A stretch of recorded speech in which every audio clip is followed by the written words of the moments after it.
আসসালামু আলাইকুম। সবাই কেমন আছি? আমরা সবাই কেমন আছি? আমরা একটু এখানে যাবো। হ্যাঁ, আমরা আমাদের আইসিটি ক্লাসে আবারও চলে এসেছি।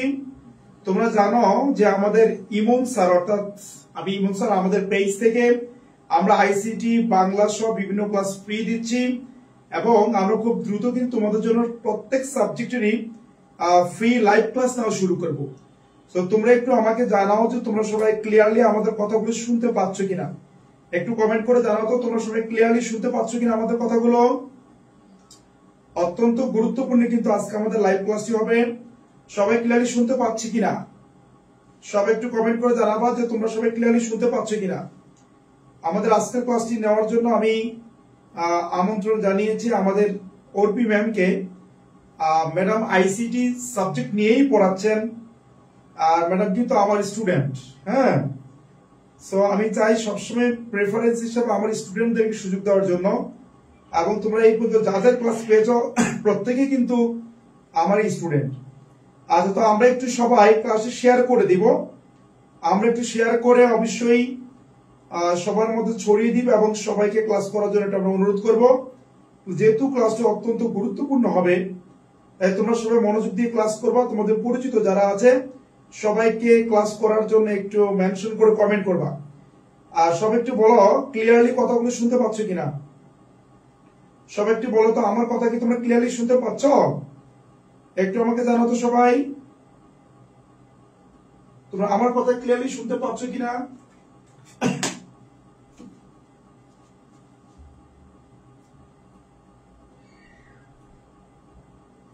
আমাদের 112 জন জয়েন করেছে অলরেডি। আমরা 200 প্লাস হলেই কিন্তু ক্লাস শুরু করে দিবে এখনই। তোমরা সবাই একটু ফ্রেন্ডদেরকে মেনশন করে একটু কমেন্ট করো। সবাই একটু আমরা ম্যাডামকে সালাম দেই। ম্যাডাম কিন্তু অনেক কষ্ট করে সেই আমাদের সেই অনেক কষ্ট করেছে কিন্তু ম্যাডাম। তোমরা অবাক হয়ে যাবে, ম্যাডাম কিন্তু সে কোথেকে আসছে তুমি জানো? অনেক দূর থেকে, সুদূর নারায়ণগঞ্জ থেকে আসছে এবং আমাকে কথা দিয়েছে সেজন্য আসছে। আর যেহেতু আমি রিকোয়েস্ট করেছি এজন্য অনেক কষ্ট করে ম্যাডাম কিন্তু আসছে। আমরা ক্লাসটি করবো এবং প্রোগ্রামিং ল্যাঙ্গুয়েজের উপরে ক্লাস হবে। ক্লাসটি অত্যন্ত গুরুত্বপূর্ণ হবে, তাই আমি বলবো সবাই কিন্তু ক্লাসটি শেয়ার করে দিবা। সবাই শেয়ার করে ফ্রেন্ডদেরকে মেনশন করে কমেন্ট করো। আর আমি আরেকটা কথা বলে দিব, সেটা হচ্ছে আজ রাত 9টা থেকে আমাদের এইচএসসি 25-26 শিক্ষার্থী তোমরা যারা আছো তোমাদের জন্য কিন্তু আজ রাত 9টা থেকে আমাদের কিন্তু এইচএসসি 25-26 শিক্ষার্থীদের জন্য ফাইনাল রিভিশন ব্যাচের ক্লাস শুরু হবে। এবং এই ক্লাসটি এত বেশি গুরুত্বপূর্ণ যে এই কোর্সের মাধ্যমে তুমি ইংরেজির A to Z তো শেষ করবা, একই সাথে আমাদের বাংলা আইসিটি সম্পূর্ণ ক্লাসগুলো কিন্তু আমি তোমাদেরকে ফ্রিতে দিব। সো তোমরা যারা এখনো জয়েন হওনি দ্রুত জয়েন হয়ে যাও। আমি আর কথা না বলে ম্যাডামকে দিয়ে দিচ্ছি, ম্যাডাম এখন তোমাদের ক্লাস নিবে। সবাইকে আমি রিকোয়েস্ট করব ম্যাডাম থেকে অবশ্যই সবাই সম্মানের সাথে নিবা এবং সেইভাবেই তোমরা মেনশন কমেন্ট করবে। ম্যাডাম কিন্তু তোমাদের স্টুডেন্ট না, ওরা কিন্তু সরাসরি টিচার এবং আইসিটি পড়াচ্ছেন অনেক বছর ধরে। সো তোমরা একটু কি বলো তো ম্যাডামকে সবাই একটু ওয়েলকাম জানাও আমাদের প্ল্যাটফর্মে।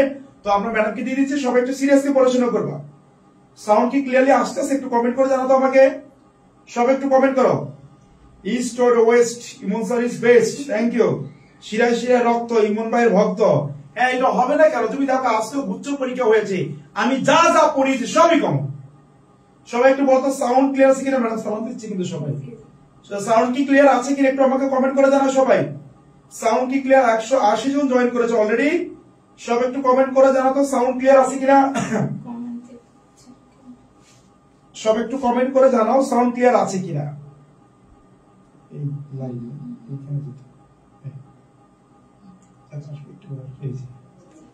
ওকে, সাউন্ড ক্লিয়ার আছে কিনা? ওকে ওকে ফাইন, তাহলে ক্লাস শুরু করি। Thank you Firoz madam, carry on. আসসালামু আলাইকুম, কেমন আছো সবাই? যারা সালাম দিয়েছো তাদেরকে ওয়ালাইকুম আসসালাম। আচ্ছা, আমরা সবাই একটু জয়েন করি। সবাই জয়েন করার পরে আমরা একসাথে মিলে ক্লাসটা শুরু করব। তার আগে সবাই আমাকে বলো যে সবাই কেমন আছো, পড়াশোনা কেমন চলছে। আর আমরা আজকে যেহেতু আমাদের আইসিটির most important chapter programming language এই টপিকে পড়াশোনা করব, তার জন্য আমি বলবো যে ফোনের সাথে সাথে খাতা কলমটা হাতে নিয়ে রাখো। আমি যখন যা বলবো কাইন্ডলি নোট করে রাখবে। একটু তাড়াতাড়ি জয়েন করো আর নিজের ফ্রেন্ডদের মেনশন করো, একটু শেয়ার করে দাও যাতে নিজেও পড়াশোনা করতে পারো, ফ্রেন্ডদেরও একটু হেল্প হয়।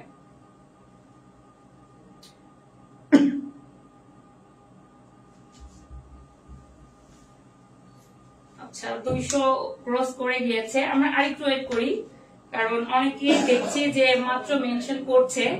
তো যারা মেনশন করছে আসো।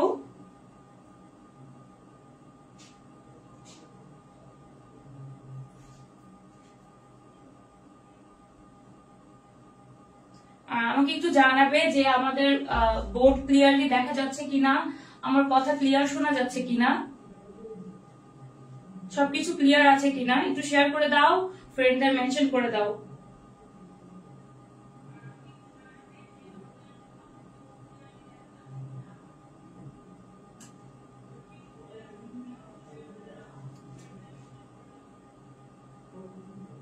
জি, যারা জিজ্ঞেস করছো কেমন আছি, জি আলহামদুলিল্লাহ ভালো আছি। তোমরা ঠিকঠাক মতো পড়াশোনা করলে ভালো থাকি।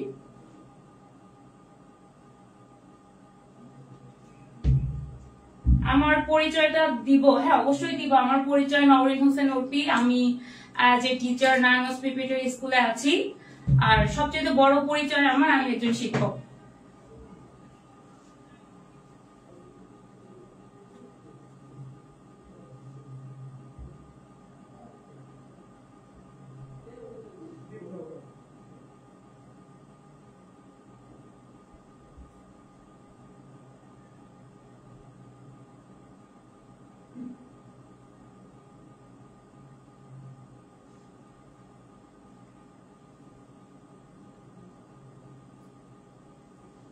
আচ্ছা, কি কোথা থেকে হচ্ছে ক্লাস দেখছো আমাদেরকে একটু জানাবে।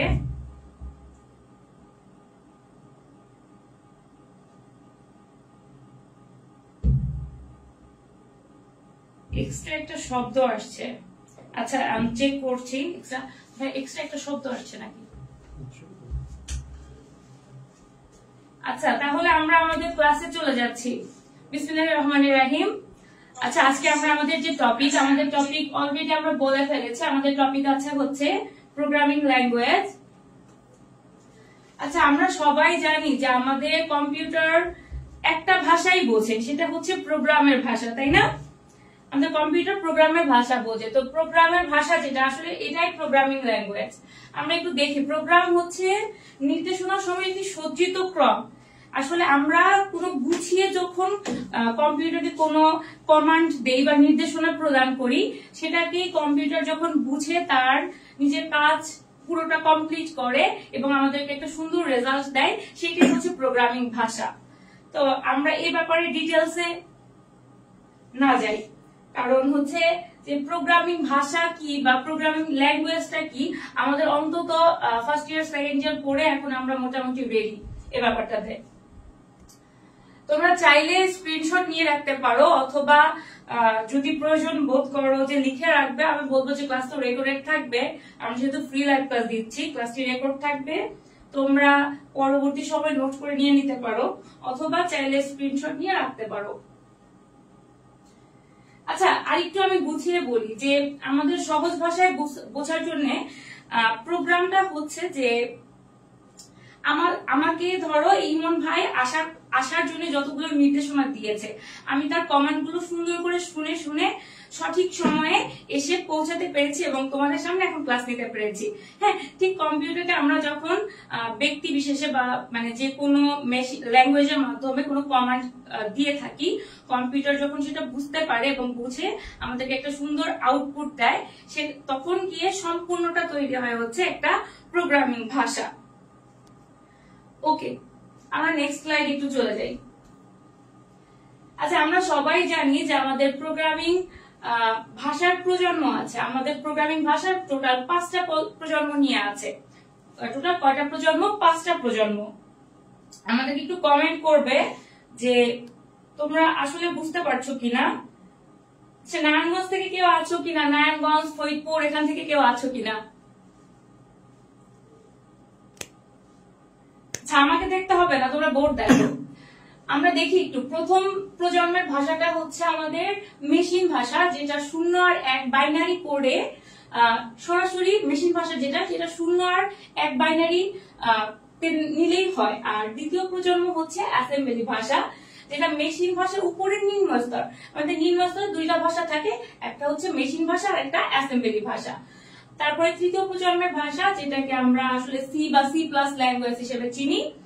আর তারপর আছে হচ্ছে চতুর্থ প্রজন্ম, যেটা হাই লেভেল ল্যাঙ্গুয়েজ বা ডোমেন নির্দিষ্ট ভাষা বোঝায়। আর পঞ্চম প্রজন্মটা হচ্ছে আমরা বর্তমানে যে সময়টাতে আছে, আমাদের এআই এর হচ্ছে প্রজন্ম, যে প্রজন্মটাতে আমরা সেই 1980 সাল থেকে ইনভলভ হয়ে এখন অব্দি আছি। আচ্ছা, আমি একটু বলবো যে প্রথম প্রজন্মের ভাষা, আমাদের এই সালগুলো আসে পরীক্ষাতে, আমরা সালগুলো আসলে ভুলে যাই। আমি একটু একটা ছোট একটা ট্রিক্স তোমাদেরকে বলবো, যে আমাদের প্রথম প্রজন্মের ভাষাটা আছে কত? 1945। তারপরে খেয়াল করি যে তারপরে প্লাস 10 আছে হচ্ছে দ্বিতীয় প্রজন্ম, প্লাস 10, তাই না? 1950। ওকে, এরপরে হচ্ছে সরি, প্লাস 10 না, ভুল করেছি। প্রথম প্রজন্মের ভাষাটা হচ্ছে প্লাস 5 হবে।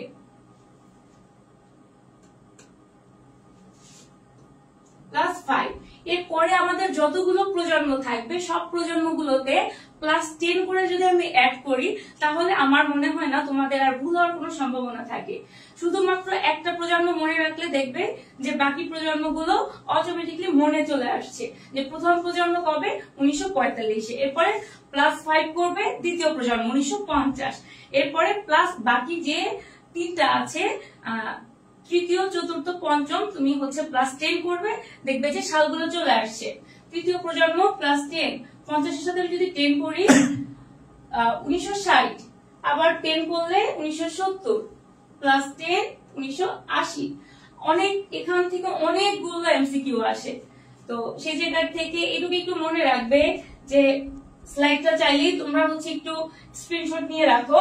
আর আরেকটা জিনিস, আমরা কিন্তু হচ্ছে এই যে আমাদের পঞ্চম প্রজন্মের যে ভাষাটা, আমাদের পঞ্চম প্রজন্মের ভাষাটা হচ্ছে লেখা বোঝা যায় না।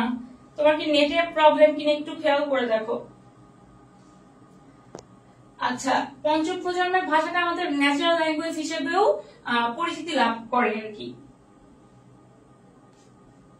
লেখাটা বড় করব, ঠিক আছে? লেখা তো ঠিকই আছে আপু, তুমি চাইলে রেকর্ডেড ক্লাস থেকে একটু হচ্ছে স্লাইডের স্ক্রিনশট নিও।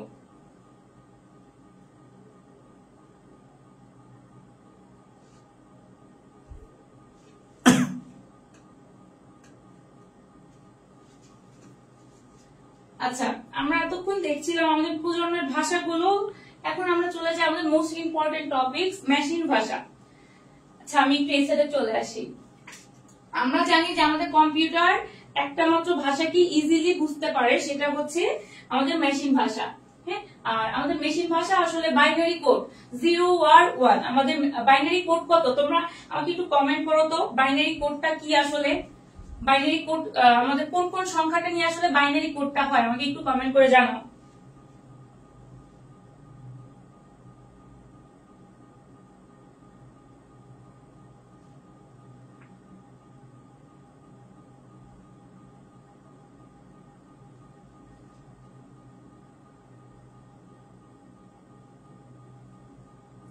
আচ্ছা, উচ্চতর আর অতি উচ্চতর। উচ্চতরটা হচ্ছে তুমি ধরো আই এম সরি, হ্যাঁ, তুমি যদি এটা বলো আই এম ভেরি সরি, এখানে ডিফারেন্সটা বোঝায় যে উচ্চতর একটু আপগ্রেড লেভেল হচ্ছে অতি উচ্চতর ভাষা।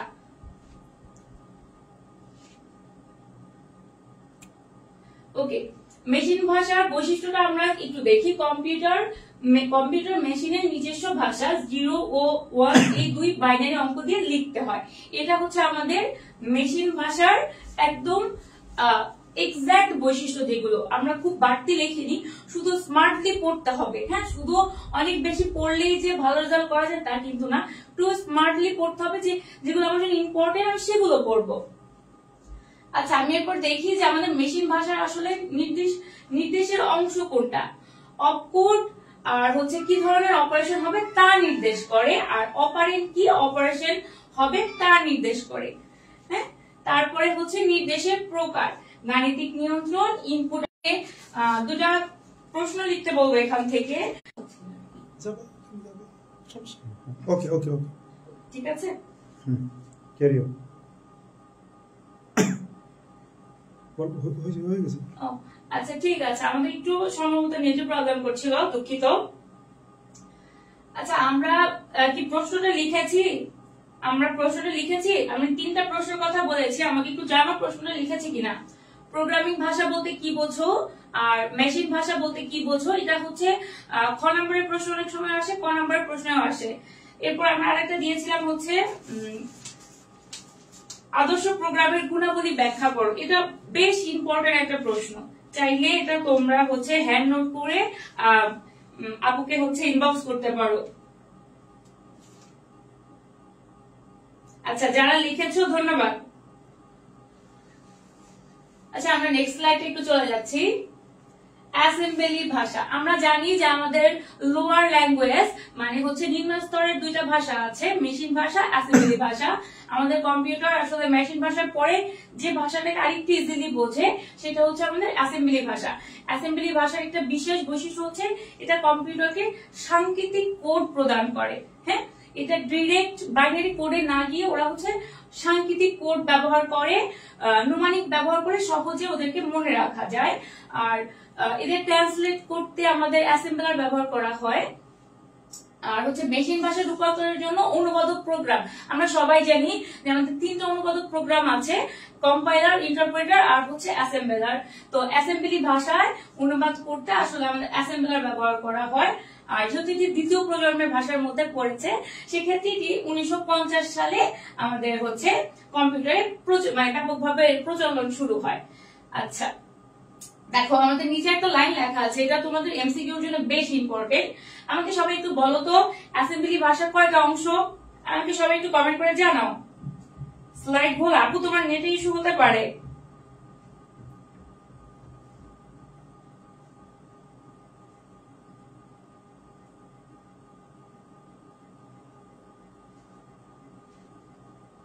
এই লাইটটা অফ করে দিলে মনে হয় ভালো হয়, এই লাইটের জন্য মনে হয়। ওরা কমেন্ট করছে যে লাইট কম না। আচ্ছা, কে কমেন্ট করেছো? প্রীতম করেছো 3টা। না ভাইয়া, তোমার লাইট কম তোমাকে কে বলেছে? তোমরা কি সব একটু কমেন্ট করো তো, লাইট কি ক্লিয়ার আছে কিনা, ক্লিয়ারলি দেখতে পাও কিনা একটু বলো তো আমাকে। হ্যাঁ, মাঝখানে নেট একটু প্রবলেমের জন্য 1 মিনিট বন্ধ ছিল, টোটালি অন্ধকার। সবাই বলো লাইট কি ক্লিয়ার আছে, একটু কমেন্ট করো। সবাই কি ক্লিয়ারলি দেখতে পাচ্ছ? একটু কমেন্ট করে জানাও। আমার এখানে তো কোনো প্রবলেম নাই, ক্লিয়ার আছে ভাইয়া। পিডিএফ দিব, অন্ধকার দেখা যায় কেন? অন্ধকার দেখা যাবে, আমি জীবনে 5 অধ্যায় পড়ি নাই। আচ্ছা, আলো কম, আজকে পড়লে সব ক্লিয়ার হয়ে যাবে। সবাই কি ক্লিয়ারলি দেখতে পাচ্ছ?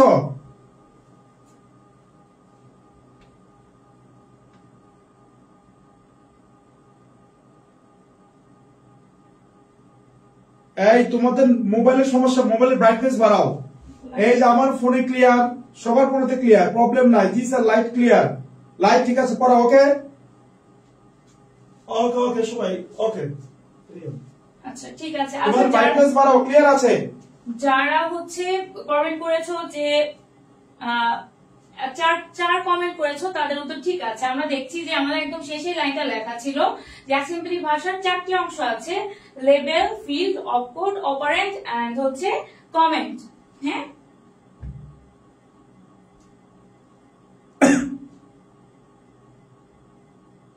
আচ্ছা আমরা নেক্সটে যাচ্ছি। আচ্ছা, আমরা এই প্রশ্নটি একটু লিখে রাখি, এটা আমাদের মোস্ট ইম্পর্টেন্ট একটা প্রশ্ন। যান্ত্রিক ভাষা, আচ্ছা আমরা একটু কনফিউজড না হই, আমরা জানি যে যান্ত্রিক ভাষা মানে মেশিন ভাষাকে যান্ত্রিক ভাষা বলা হয়, যেহেতু কম্পিউটার একদম সরাসরি হচ্ছে মেশিন ভাষাটা বুঝতে পারে, যন্ত্রাংশ সহজেই মেশিন ভাষাকে বুঝতে পারে, এর জন্য এটা আরেকটা নাম হচ্ছে যান্ত্রিক ভাষা। হ্যাঁ, যান্ত্রিক ভাষা ও অ্যাসেম্বলি ভাষার মধ্যে পার্থক্য, এটা অনেক বেশি ইম্পর্টেন্ট। তোমরা চাইলে এখান থেকে স্লাইড নিয়ে রাখতে পারো, অথবা হচ্ছে আচ্ছা তোমরা আমাকে 2-3টা কমেন্ট করে বলো তো যে তোমরা তোমাদের ভাষায় বলো যে যান্ত্রিক ভাষা বা মেশিন ভাষা আর অ্যাসেম্বলি ভাষার মধ্যে পার্থক্য বলতে তোমরা কি বোঝো। অনেকেই প্রশ্ন করছো যে আজকে কি প্রোগ্রামিং এর পুরো ক্লাসটা নেওয়া যাবে কিনা। জি না, আজকে ফার্স্ট আমরা হচ্ছে শুধুমাত্র প্রথম অংশটা শেষ করব, দ্বিতীয় অংশটা আজকে হবে না, একটা ক্লাসে কমপ্লিট হয় না।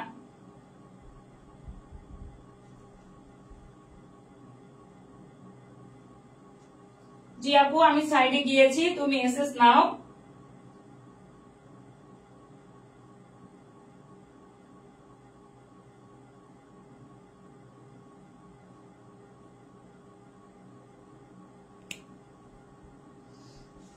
আচ্ছা, আমরা একটু দুইটা হচ্ছে আমি পার্থক্য বলি যেগুলো খুবই ইম্পর্টেন্ট পার্থক্য। একটা হচ্ছে যে আমাদের যে মেশিন ভাষা সেটা বাইনারিতে হচ্ছে কম্পিউটারকে নির্দেশনা প্রদান করে, আর আমাদের যে অ্যাসেম্বলি ভাষা ও হচ্ছে নিউমেরিক কোড অথবা সাংকেতিক কোডে হচ্ছে কম্পিউটারকে নির্দেশনা প্রদান করে।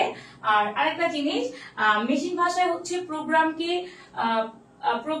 বস্তু প্রোগ্রাম থেকে অবজেক্ট প্রোগ্রামে রূপান্তর করে। আর অ্যাসেম্বলি ভাষা হচ্ছে উৎস প্রোগ্রামকে বা সোর্স প্রোগ্রাম, লিখিত প্রোগ্রামকে উৎস প্রোগ্রাম বা সোর্স প্রোগ্রামে রূপান্তর করে। হ্যাঁ, এর জন্য আমরা বলতে পারি যে একটা হচ্ছে আমাদের অবজেক্ট ওরিয়েন্টেড ল্যাঙ্গুয়েজ আর একটা হচ্ছে সোর্স ওরিয়েন্টেড ল্যাঙ্গুয়েজ। হ্যাঁ, তোমরা চাইলে একটু লিখে রাখতে পারো যে আমাদের মেশিন ভাষা হচ্ছে অবজেক্ট ওরিয়েন্টেড ল্যাঙ্গুয়েজ আর হচ্ছে আমাদের অ্যাসেম্বলি ভাষা হচ্ছে সোর্স ওরিয়েন্টেড ল্যাঙ্গুয়েজ।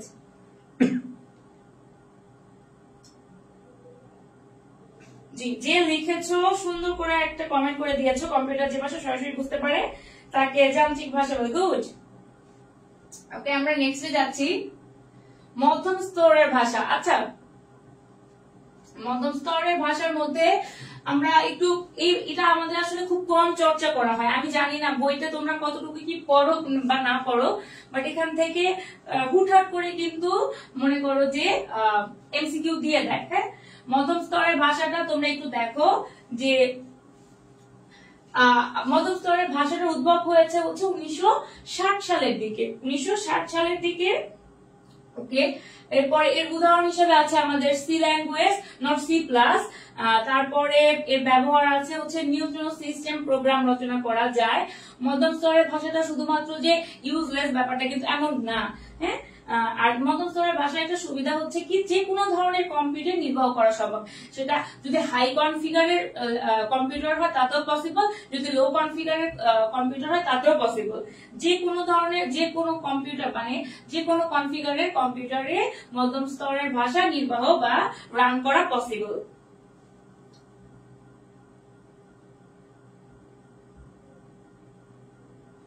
আচ্ছা এমডি সাকিব, তুমি মনোযোগ দাও, তোমাকে আমি রিপ্লে করেছি।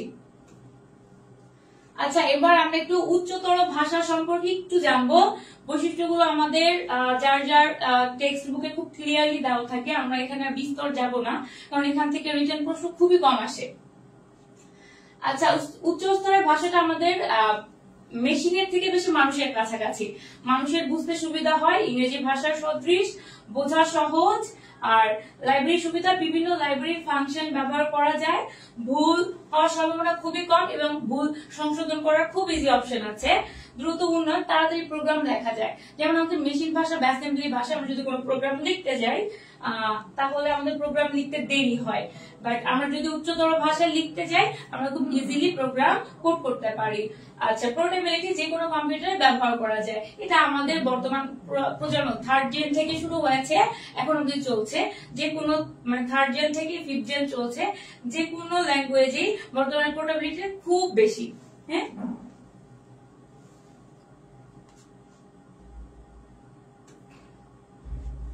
আচ্ছা, এখন সবকিছুর যেমন একটা প্লাস পয়েন্ট আছে, সবকিছু তেমনি একটা নেগেটিভ পয়েন্টও কিন্তু থাকে। হ্যাঁ, আমরা এতক্ষণ উচ্চতর ভাষার প্রশংসা করেছি, আমরা একটু দেখি, যেহেতু এই সাইড থেকে লেখা আসছে। আচ্ছা ভাইয়ারা, আমি কি বোর্ডের ব্রাইটনেসটা একটু বাড়ায় দেওয়ার ট্রাই করবো? আমি জানি না ভাই কোথা থেকে বাড়ায়।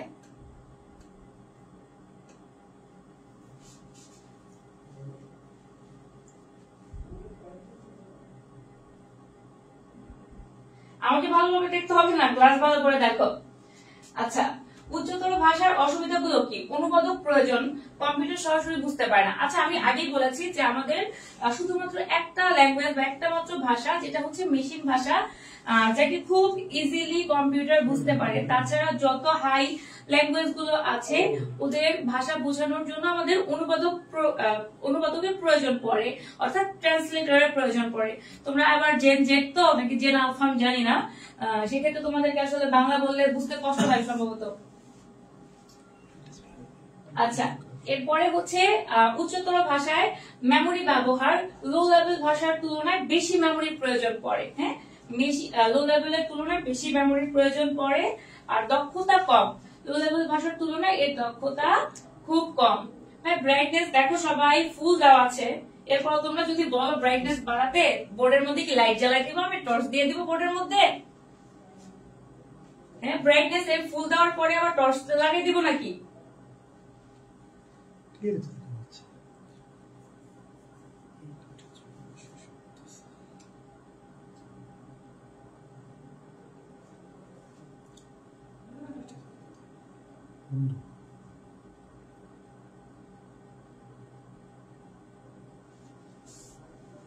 এবার দেখা যাচ্ছে।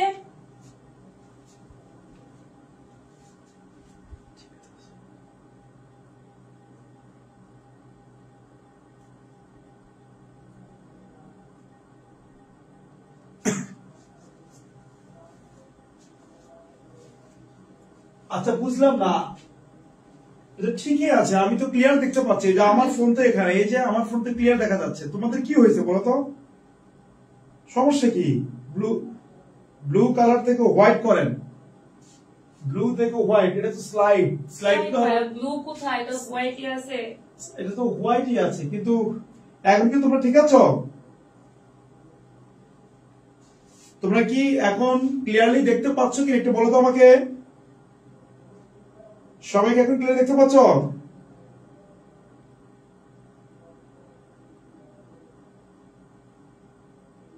কালারটা ব্লু। আচ্ছা আচ্ছা, তোমরা কি দেখতে পাচ্ছ কিনা সেটা বলো, কালার থাকে ক্লিয়ার দেখতে পাচ্ছ কিনা? সব ঠিক আছে স্যার। হ্যাঁ, ক্লাস করা সব কি তোমার ব্রাইটনেস একরকম হবে? সব কি সেম হবে? ওকে, জি ধন্যবাদ যে কমেন্ট করেছো যে এসব বাদ দিয়ে ক্লাস করেন, স্ক্রিন ক্লিয়ার বাট চোখে লাগে। আচ্ছা ভাইয়া, আমরাও বুঝতে পারছি না চোখে লাগছে কেন, হোয়াইট কালারে কি কোনো প্রবলেম করছে কিনা। ওকে, চলো আমরা ক্লাসে ফিরে যাই, আমাদের সময় কম। আচ্ছা সবাই আমরা জানি যে হাই লেভেল ল্যাঙ্গুয়েজ ও মেশিন ল্যাঙ্গুয়েজের মধ্যে পার্থক্য। তোমরা এটা একটু দেখো, আমার সাথে সাথে একটু তোমরা এটা নোট করে রাখতে পারো বা স্ক্রিনশট নিয়ে রাখতে পারো, সবাই যাচ্ছি। হ্যাঁ, কম্পিউটার যে ভাষা সরাসরি বোঝে আমরা জানি সেটা মেশিন ল্যাঙ্গুয়েজ, আর হাই লেভেল ল্যাঙ্গুয়েজ হচ্ছে সর্বজন বোঝার উপযোগী যে ভাষা সেটা হচ্ছে হাই লেভেল ল্যাঙ্গুয়েজ। আর মেশিন ভাষায় কোনো অনুবাদকের প্রয়োজন পড়ে না, তবে আমাদের হাই লেভেল ল্যাঙ্গুয়েজ বা উচ্চতর ভাষায় মেশিন নির্ভর না হলেও লিখিত প্রোগ্রামের ক্ষেত্রে অনুবাদকের প্রয়োজন পড়ে। এরপরে হচ্ছে মেশিন ভাষার প্রোগ্রাম লেখা তুলনামূলক কষ্টসাধ্য ও সময় সাপেক্ষ, সেক্ষেত্রে আমাদের হাই লেভেল ল্যাঙ্গুয়েজটা সময়ের সাপেক্ষতা একটু কম এবং আমাদের মানুষের ব্যবহার উপযোগী থাকা আমাদের কষ্ট তো একটু কম হয়। আচ্ছা, এরপরে মেশিন ভাষায় লিখিত প্রোগ্রামকে অবজেক্ট প্রোগ্রাম বা বস্তু প্রোগ্রাম বলা হয়, উচ্চতর ভাষায় লিখিত প্রোগ্রামকে সোর্স প্রোগ্রাম বলা হয়। ওকে, মেশিন ভাষা হচ্ছে 0 আর 1 বুঝে, আর উচ্চতর কয়েকটি ভাষা হচ্ছে সি, সি প্লাস, তারপরে হচ্ছে তোমার বেসিক ইত্যাদি এগুলো।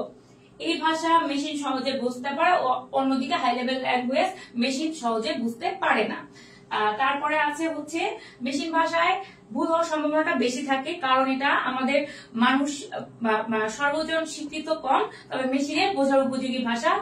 অপরদিকে হাই লেভেল ল্যাঙ্গুয়েজটা হচ্ছে ভুল হওয়ার সম্ভাবনাটা কম থাকে। তারপরে হচ্ছে প্রোগ্রাম ডিবাগ করা কঠিন, আর হাই লেভেল ল্যাঙ্গুয়েজে প্রোগ্রামটা ডিবাগ করাটা স্লাইট ইজিয়ার। ওকে, স্ক্রিনশট নেওয়া হলে আমাকে একটু জানাও, তাহলে আমি নেক্সট স্লাইডে চলে যাব।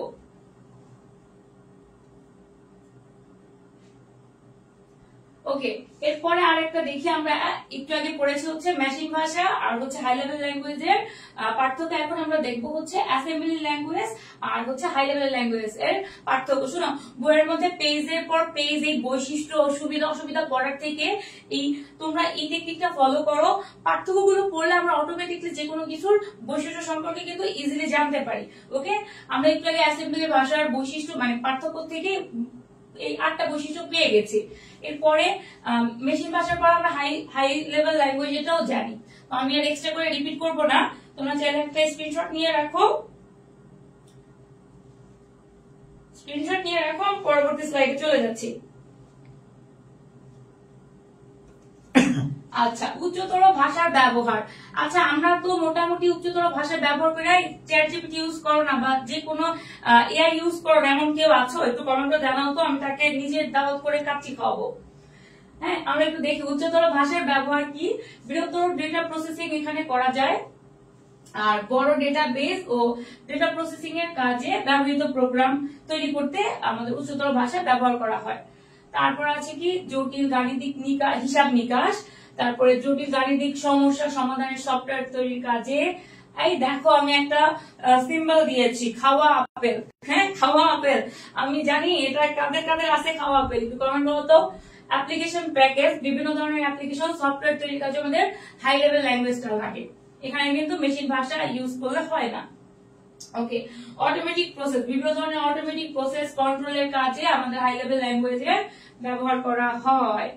ওকে, এইটা একটু তোমরা ভালো করে দেখো, এটা আমি তোমাদের বোঝার সুবিধার্থে যে আমরা ভাষা, মেশিন ভাষা, অ্যাসেম্বলি ভাষা, মধ্যস্তরের ভাষা, উচ্চতর ভাষা, এগুলোকে আসলে ঠিক কতটুকু ব্যবহার করতে পারি আমি দেখো তোমাদের বোঝার জন্য এখানে কালার করে দিয়েছি। সহজতা, দক্ষতা আর পোর্টেবিলিটি, কোনটা কতটুকু ব্যবহার করা যায়। আচ্ছা, আমরা একটু অপেক্ষাকৃত উচ্চ স্তরের ভাষাটা সহজ আর পোর্টেবল, কিন্তু দক্ষতার ক্ষেত্রে কিন্তু একটু কম। হ্যাঁ, অপরদিকে মেশিন ভাষা হচ্ছে আমাদের সবচেয়ে বেশি দক্ষ, কিন্তু ব্যবহার করে একটু কঠিন। আচ্ছা, যেটা হচ্ছে একটু কষ্টসাধ্য সেটা তো স্বাভাবিক, একটু মনে করো দুর্লভ হবে, তাই না? যার একটু দাম বেশি সে আসলে একটু কঠিনই হয়ে থাকে। ওকে, প্রোগ্রামিং ভাষা ও প্রোগ্রামের উন্নয়ন, এটা আসলে তোমরা একটু দেখো আমার সাথে, এখানে আসলে আহামরি খুব একটা ইনফরমেটিভ কিছু নেই। হ্যাঁ, প্রোগ্রামিং ভাষায় হার্ডওয়্যারের সঙ্গে 3 স্তরে ভাগ করা যায়, নিম্ন স্তর, উচ্চ স্তর আর মধ্য স্তর। 3 স্তরে ভাগ করা যায়। আমরা পরবর্তী স্লাইডে চলে যাই, আমরা পড়তে পড়তে আমরা এরপরে হচ্ছে আমরা এমসিকিউ সমাধান করব।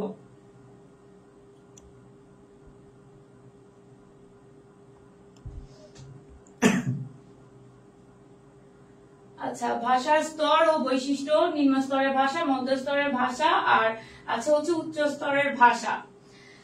আচ্ছা, নিম্ন স্তরের ভাষা আমরা হার্ডওয়্যারের কাছাকাছি থাকে, অপরদিকে মধ্য স্তরের ভাষা উচ্চ স্তরের সুবিধা এবং নিম্ন স্তরের সুবিধার মিডল লেভেলের একটা কাজ করে। উদাহরণ হিসেবে আছে আমাদের সি ভাষা। আচ্ছা, উচ্চ স্তরের ভাষা মানুষের মতো সহজ, এটা বোঝার জন্য পাইথন আর জাভা।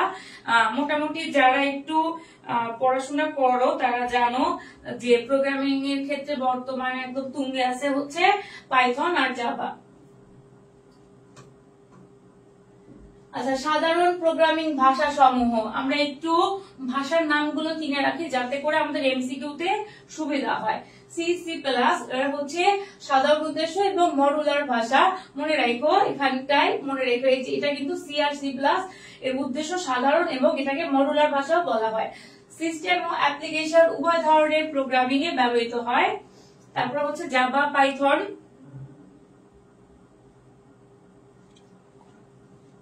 জাভা, পাইথন সম্পূর্ণ নিম্ন স্তরের ভাষা, web, data science, mobile app ইত্যাদি তৈরিতে এটা ব্যাপকভাবে ব্যবহৃত হয়। কোনটা কোনটা?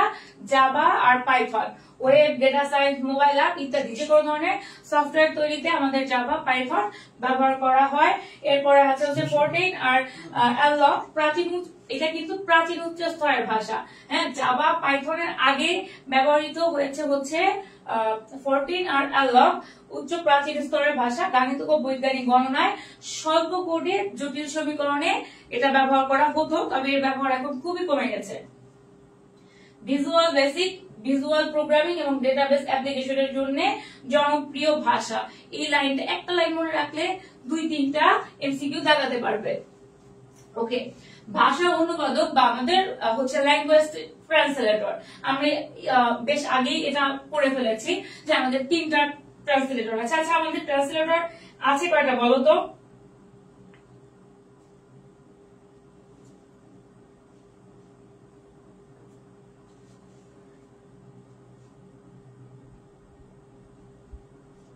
বলো, আমাকে একটু কমেন্ট করে জানাও আমাদের ট্রান্সলেটর কয়টা আছে, আমাদের কয়টা ট্রান্সলেটর আছে, এবং ট্রান্সলেটর যে কয়টাই আছে তার নামগুলি আমাকে একটু লিখে দাও।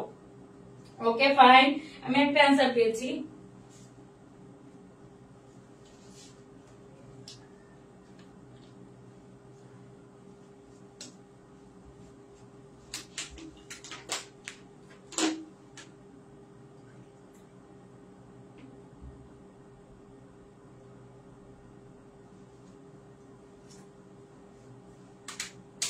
তিনটা। ওকে, আচ্ছা, এই মিষ্টি জান্নাতুল পাবনা থেকে দেখছো। জি আপু, ওয়ালাইকুম আসসালাম, ধন্যবাদ দেখার জন্য। ওকে, যারা 3টা অ্যান্সার দিয়েছো তাদেরকে সবাইকে ধন্যবাদ। আচ্ছা আপু আর ভাইয়ের আমরা একটু সবাই আবার দেখি যে আমাদের 3টা ট্রান্সলেটর হচ্ছে কি? কম্পাইলার, ইন্টারপ্রেটর আর অ্যাসেম্বলার। একটা জিনিস মনে রাখবে, আমাদের অ্যাসেম্বলার যেটা, এটা কিন্তু হচ্ছে আমাদের শুধুমাত্র অ্যাসেম্বলি ভাষায় ব্যবহার করা যায়। হ্যাঁ, এটা অ্যাসেম্বলি ভাষায় বাদে অন্য কোথাও আর ব্যবহৃত হয় না। আমাদের মোস্ট ইউজেবল হচ্ছে ট্রান্সলেটর হচ্ছে কম্পাইলার আর ইন্টারপ্রেটর। সম্পূর্ণ সোর্স কোডকে একসাথে মেশিন ভাষায় অনুবাদ করে কি? কম্পাইলার। হ্যাঁ, সম্পূর্ণ সোর্স কোডকে একসাথে অনুবাদ করে, আর এটা একটা লাইন পড়ে পড়ে অনুবাদ করে হচ্ছে আমাদের কম্পাইলার, সরি ইন্টারপ্রেটর। আর কম্পাইলারটা টোটাল একসাথে অনুবাদ করে। হ্যাঁ, প্রতিটি স্টেটমেন্ট এক এক করে অনুবাদ করে এবং সঙ্গে সঙ্গে চালায়। উদাহরণস্বরূপ আমরা দিয়েছি পাইথন, পার্ল, ভুল ধরা গেলে অবিলম্বে থেমে যায়। এটা হচ্ছে একটু আপগ্রেড লেভেলের। দ্যাটস ওয়াই হচ্ছে ইন্টারপ্রেটরের ক্ষেত্রে আমরা যখন ভুল পাই তখন ওর ট্রান্সলেশন করা ও একা একা থামিয়ে দেয়। অপরদিকে কম্পাইলারের ক্ষেত্রে ও যখন ট্রান্সলেটরে ভুল পায় একদম পুরাটা কোডিং হওয়ার পরে গিয়ে ও হচ্ছে ভুল ধরে দিতে পারে। হ্যাঁ, এক্ষেত্রে এটার একটা ডিসঅ্যাডভান্টেজ আছে। ওকে ফাইন, আমরা নেক্সট স্লাইডে চলে যাই। তোমরা সবাই একটু এটা স্ক্রিনশট দিয়ে রাখো, কম্পাইলার ও ইন্টারপ্রেটারের মধ্যে পার্থক্য। আচ্ছা, আমরা একটু দেখি। আমি একটু আগে বলেছি সম্পূর্ণ প্রোগ্রামটিকে একসাথে অনুবাদ করে, আর অপরদিকে ইন্টারপ্রেটার হচ্ছে এক লাইন করে অনুবাদ করে। হ্যাঁ, আর কম্পাইলার সবগুলো ভুলকে একসাথে প্রদর্শন করে, ইন্টারপ্রেটর সবগুলো ভুলকে একসাথে প্রদর্শন না করে একটা একটা ভুল বা এক লাইন করে হচ্ছে অনুবাদ, মানে ভুল প্রদর্শন করে অনুবাদ করে অফ করে দেয়। ডিবাগিং ও টেস্টিং এর ক্ষেত্রে কম্পাইলার ধীর গতি সম্পন্ন, অপরদিকে ডিবাগিং আর টেস্টিং এর ক্ষেত্রে ইন্টারপ্রেটারটা বেশ হচ্ছে গতি সম্পন্ন। তারপর অনুবাদকৃত প্রোগ্রামটি সম্পূর্ণ মেশিন প্রোগ্রামে রূপান্তর করে হচ্ছে কম্পাইলার। অনুবাদকৃত প্রোগ্রামটিকে সম্পূর্ণ মেশিন প্রোগ্রামে রূপান্তর হয় না ইন্টারপ্রেটারের ক্ষেত্রে। একবার কম্পাইল অর্থাৎ রূপান্তর করার পর পুনরায় কম্পাইল করার প্রয়োজন হয় না কম্পাইলারে। আর ইন্টারপ্রেটারে প্রতিবার কাজের পূর্বে পুনরূপান্তরের প্রয়োজন পড়ে। এটা কিন্তু একটু ঝামেলার। হ্যাঁ, প্রধান মেমোরিতে জায়গা বেশি লাগে কম্পাইলারের, অপরদিকে প্রধান মেমোরিতে জায়গা কম লাগে হচ্ছে ইন্টারপ্রেটারের। কাজের প্রক্রিয়া অপেক্ষাকৃত জটিল কম্পাইলার, কারণ কম্পাইলার হচ্ছে আমাদের মেশিন ভাষা নিয়ে কাজ করে। দ্যাটস ওয়াই মেশিন ভাষা যেখানে আছে ঝামেলা সেখানে আছে। মানে মেশিন ভাষাটা আসলে আমাদের নারী জাতির মতো, যেখানেই থাকবে সেখানেই ঝামেলা। ওকে, ইন্টারপ্রেটারটা হচ্ছে কাজের প্রক্রিয়া অপেক্ষাকৃত সহজ। নেক্সট স্লাইডে যাচ্ছি, তোমরা স্ক্রিনশট নিলে নিয়ে রাখো।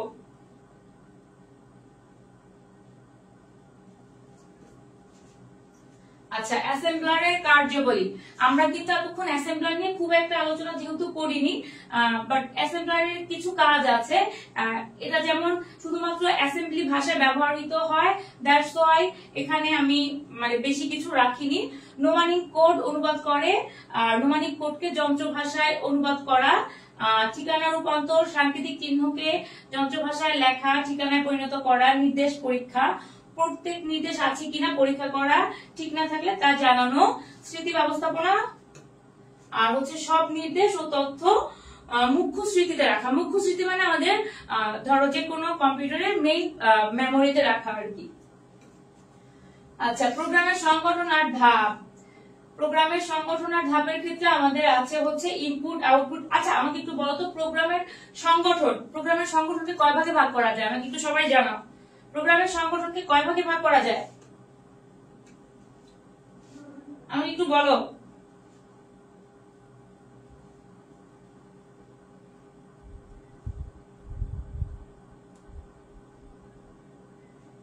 প্রোগ্রামের সংগঠনকে 3 ভাগে ভাগ করা যায়, ইনপুট আউটপুট আর হচ্ছে প্রসেস। হ্যাঁ, ইনপুট আউটপুট আর প্রসেস, এটা তোমাদের বোঝার সুবিধার্থে বললাম। যদি তুমি সিরিয়াল মেইনটেইন করতে চাও তাহলে ইনপুট, প্রসেস, আউটপুট। কোন একটা ধরো ডেটা আমি তোমাদেরকে দিচ্ছি, তোমরা এই যে আমি তোমাদেরকে পড়াচ্ছি, হ্যাঁ তোমাদেরকে পড়াচ্ছি, তোমরা সেটা বুঝে খাতায় লিখছো, এটা হচ্ছে প্রসেস। আর আমি তোমাদেরকে পড়াচ্ছি, এটা হচ্ছে ইনপুট। আর তোমরা বুঝে খাতায় লিখছো, এটা হচ্ছে প্রসেস। আর আউটপুটটা কি? তোমরা যখন পরীক্ষার রেজাল্ট দিবে, তোমরা যখন আমাকে বলবে যে হ্যাঁ ম্যাম ভালো রেজাল্ট করেছি বা সামথিং, এটা হচ্ছে তোমাদের আউটপুট। ওকে, কম্পিউটার প্রোগ্রামও সেম এক ওয়েতে কাজ করে। ওকে, যারা আনসার দিয়েছো ধন্যবাদ। তারপরেটা আমরা একটু যাচ্ছি। আমরা কিন্তু পড়া শেষ করে এমসিকিউ প্র্যাকটিস করব।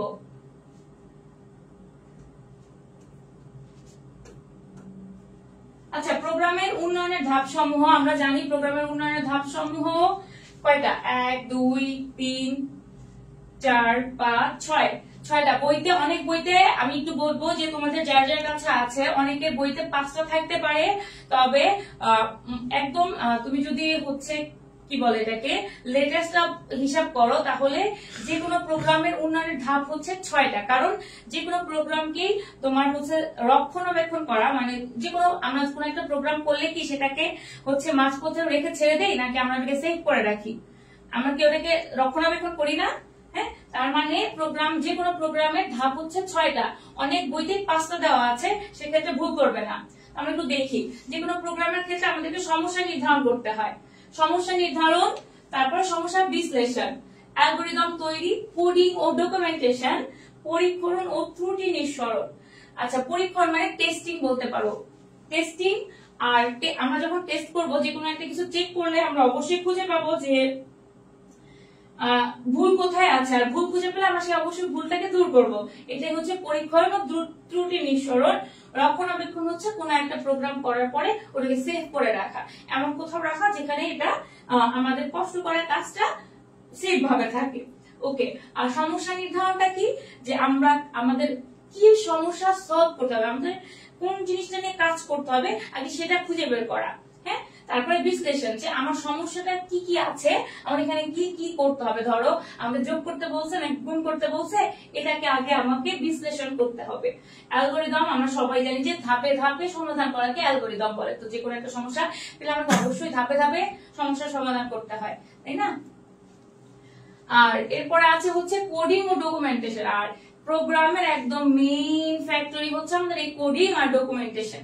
হ্যাঁ, কোডিং করার পরে গিয়ে আমাদের ডকুমেন্টেশনটা করতে হয়।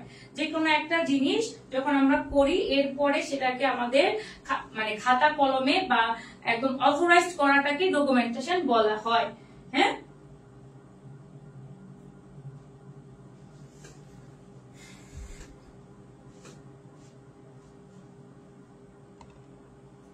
আচ্ছা, অ্যালগরিদম ও ফ্লোচার্ট আমি এখানে একটু শর্টকাটে শেষ করব। তবে আরেকটু বলে রাখবো যে অ্যালগরিদম ভাষাটা, মানে অ্যালগরিদম এই ভাষাটা কিন্তু আমাদের একটা মুসলিম শব্দ থেকে এসেছে, মুসলিম শব্দ। আর আমাদের একটা মুসলিম বিজ্ঞানী বলতে গণিতবিদ সম্ভবত মোহাম্মদ খারজিমি, উনি হচ্ছে অ্যালগরিদমের জনক। আর অ্যালগরিদম হচ্ছে কি যে কোনো সমস্যাটাকে ধাপে ধাপে সমাধান করা। আর ঠিক ফ্লোচার্টটা সেম জিনিসই, যে অ্যালগরিদমের চিত্রাকৃতিতে উপস্থাপন, মানে যে কোনো প্রবলেমকে ধাপে ধাপে সমাধান করব, কিন্তু সেটা আমরা কিভাবে, চিত্রের সাহায্যে। আর সুডো কোডটা কি প্রোগ্রামের ধরন ও কার্যাবলী তুলে ধরার জন্য কিছু সংখ্যক নির্দেশের সমাহার। আচ্ছা, সুডো কোডটাকে অনেক সময় কিন্তু ছদ্ম কোডও বলা হয়। ছদ্ম কোডও বলা হয়।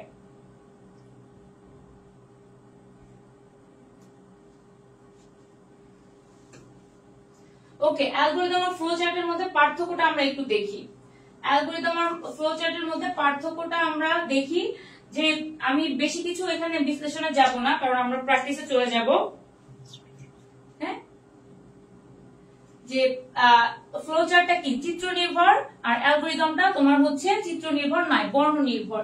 তারপরে কি অ্যালগরিদমে ত্রুটি খুঁজে বের করা আর সংশোধন করা হচ্ছে একটু কঠিন, সেক্ষেত্রে ফ্লোচার্টে ত্রুটি আর ভুল খুঁজে বের করা একটু সহজ। ওকে, স্ক্রিনশট নিয়ে রাখো। ফ্লোচার্টের সমস্যা বিশ্লেষণ, এটা আমরা এখন না দেখি। ফ্লোচার্টের প্রকারভেদ, ফ্লোচার্টের প্রকারভেদ এটা একটু দেখি, আমাদের এটা লাগবে। ফ্লোচার্টের প্রকারভেদ হচ্ছে দুইটা, সিস্টেম ফ্লোচার্ট আর প্রোগ্রাম ফ্লোচার্ট। আমাদের পরীক্ষায় সবচেয়ে বেশি আসে হচ্ছে প্রোগ্রাম ফ্লোচার্ট। তো সেক্ষেত্রে তোমরা শুধু কাকে বলার জন্য হচ্ছে এটা রেখে দিতে পারো। হ্যাঁ, কাকে বলার জন্য রেখে দিতে পারো যে সিস্টেম ফ্লোচার্টটা কি, প্রোগ্রাম ফ্লোচার্টটা কি, এটার জন্য রেখে দিতে পারো। তবে একটা জিনিস মাথায় রাখবে, আমাদের পরীক্ষায় সবচেয়ে বেশি আসে হচ্ছে প্রোগ্রাম ফ্লোচার্ট। সিস্টেম ফ্লোচার্টটা আমি এখন অব্দি দেখিনি কোন বোর্ড কোশ্চেনে আসতে। ওকে, আমরা নেক্সট স্লাইডে যাচ্ছি। সিস্টেম ফ্লোচার্ট কি? সিস্টেম ফ্লোচার্ট আমি আর এখানে এক্সট্রা কথা বলবো না, আমরা প্র্যাকটিসে যাব, আমাদের এমসিকিউ প্র্যাকটিস আছে অনেকগুলো। প্রোগ্রাম ফ্লোচার্ট, প্রোগ্রাম ফ্লোচার্টও আমি এখানে বিশদ বর্ণনা করেছি। চলো, প্রোগ্রাম ফ্লোচার্টের প্রতীক। ওকে, প্রোগ্রাম ফ্লোচার্টের জন্য দেখো, প্রোগ্রাম ফ্লোচার্টের জন্য আমি তোমাদের একটু হলো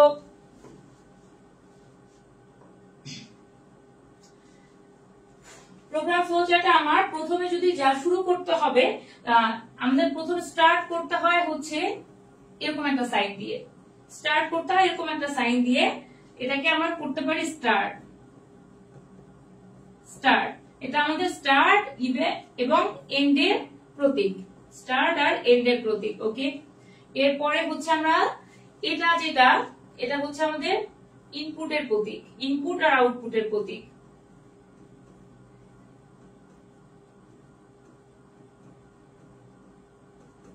ওকে, এটা হচ্ছে প্রসেসের প্রতীক।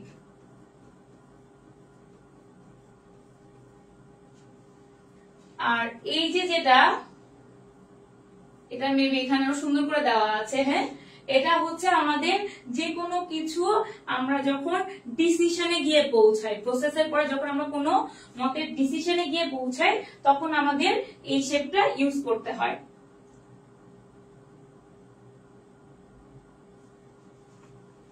আচ্ছা, আমরা নেক্সট একটু যাই, আমরা এবার হচ্ছে সলভ করব।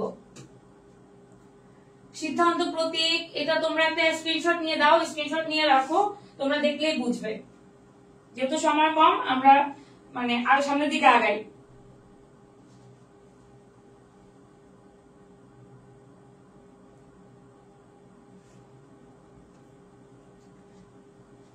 ওকে, ফ্লোচার্ট প্রোগ্রামের প্রতীক, এটাও তোমরা স্ক্রিনশট দিয়ে রাখতে পারো।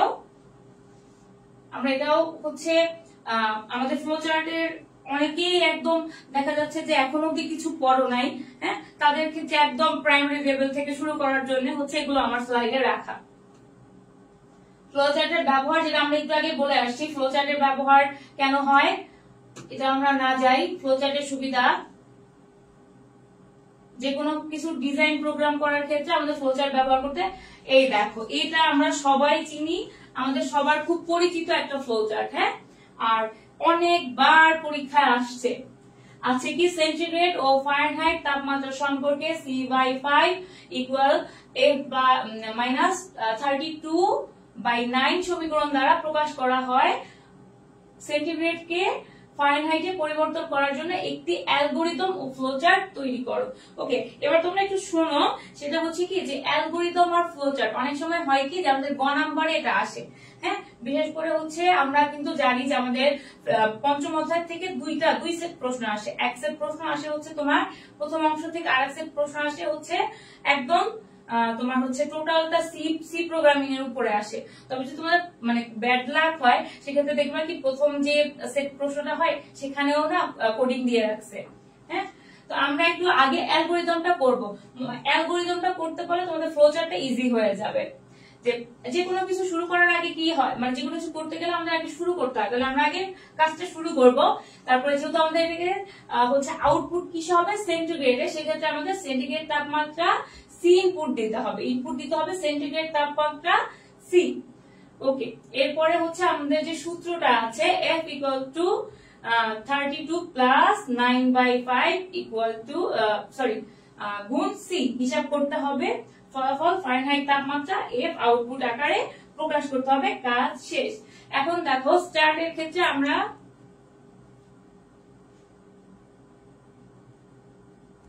আপু ক্লাস রেকর্ড থাকবে তো? ক্লাস রেকর্ড থাকবে। তোমরা হচ্ছে তখন যেগুলো মাথার উপর দিয়ে যাচ্ছে, অনেকগুলো স্লাইড আমি খুব দ্রুত যাচ্ছি, হ্যাঁ দ্রুত যাচ্ছি, ওগুলো তখন দেখলে ক্লিয়ার হয়ে নিবে আপু, মন খারাপ করে না, আমরা এমসিকিউতে দিলে ব্যাপারটা বুঝবে। ওকে, দেখো স্টার্ট এর দিতে হয় কি আমরা জানি, তারপরে ইনপুট করবে, ইনপুট সেন্টিগ্রেড তাপমাত্রা সি, তারপরে হচ্ছে আমাদের প্রসেসের জন্য হচ্ছে আমাদের সূত্রটা নিতে হবে, তারপরে আউটপুট আমাদের প্রিন্ট এফ করব, কারণ আমাদের প্রসেস হয়েছে এফ, তারপরে আমরা হচ্ছে এম করে দিব। আর মনে রাখতে হবে আমাদের প্রবাহ দিক দিতে হবে, আমাদের প্রবাহ দিকটা কি নিচের দিকে।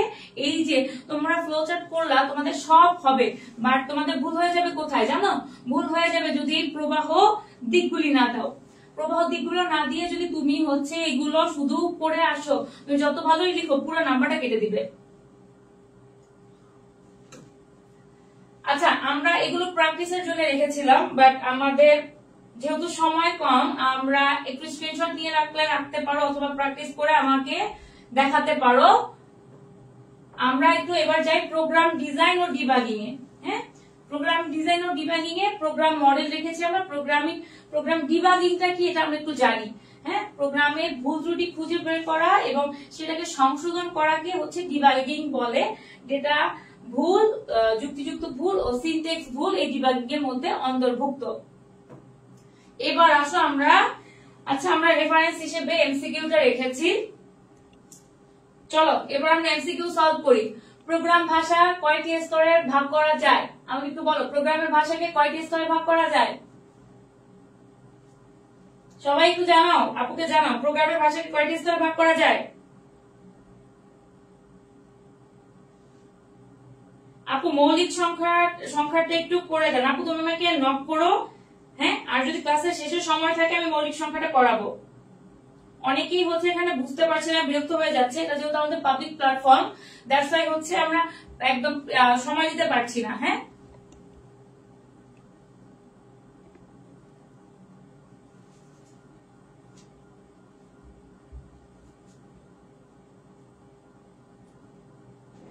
যারা 3 বলছে একটু চিন্তা ভাবনা করে বলো, প্রোগ্রাম ভাষার স্তরকে কয়টি ভাগে ভাগ করা যায়?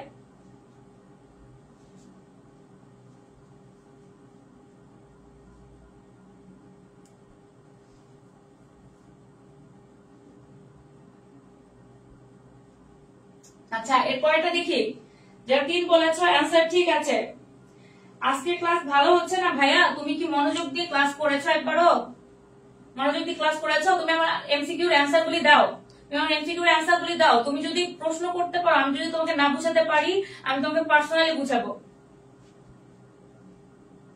আচ্ছা, এখানে আমি মতবিরোধ দেখছি, কেউ বলছে এমসিকিউ গুলো বোঝা যাইতেছে না, আর একটু কাছে আনেন ম্যাম। জুম করবো ভাইয়া? আপু আমি তো দেখতে পাচ্ছি, আমি তো বুঝতে পারছি।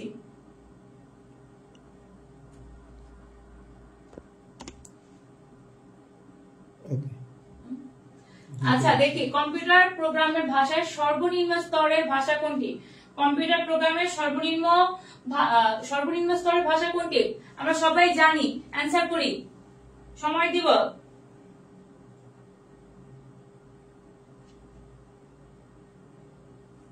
সর্বনিম্ন স্তরের ভাষা কোনটি বলো? আমি একটা দুইটা কমেন্ট দেখলেই হচ্ছে অ্যানসার দিব। ভাইয়া কোনটার অ্যানসার দিলা? সিয়াম কোনটার অ্যানসার দিয়েছো? এখন ঠিক আছে, ওকে, থ্যাংক ইউ। ওকে, যারা মেশিন ল্যাঙ্গুয়েজ বলছো তাদের অ্যানসার ঠিক আছে। কোন ভাষায় লিখিত প্রোগ্রাম কম্পিউটার সরাসরি বুঝতে পারে বলো তো? কোন ভাষায় লিখিত প্রোগ্রাম কম্পিউটার সরাসরি বুঝতে পারে? ওকে, মেশিন ভাষা। বাহ, এই যে মেয়েগুলো খুব ভালো মনোযোগ দিয়ে ক্লাস করেছে।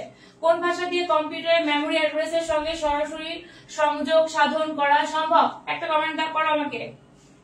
কোন ভাষা দিয়ে কম্পিউটারের মেমোরি অ্যাড্রেসের সঙ্গে সরাসরি সংযোগ স্থাপন করা সম্ভব? মেশিন ভাষা।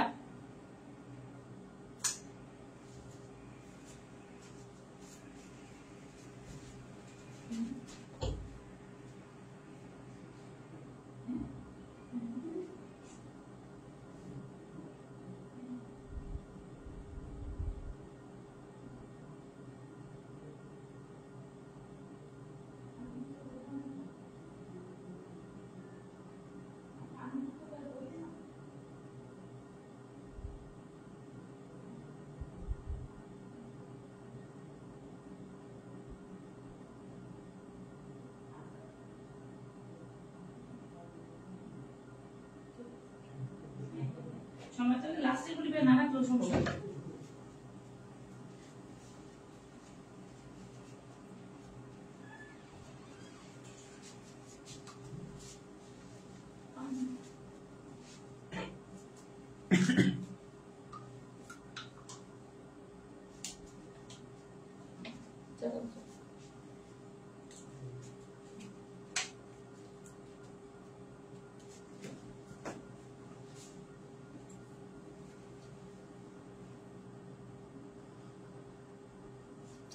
আচ্ছা, আমরা এরপর দেখি কোন অনুবাদক দিয়ে সম্পূর্ণ প্রোগ্রামটিকে একসাথে অনুবাদ করা সম্ভব।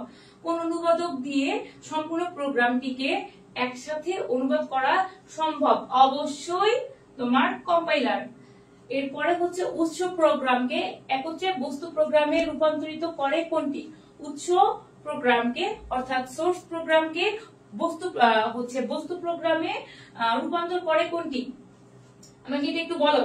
উৎস প্রোগ্রামকে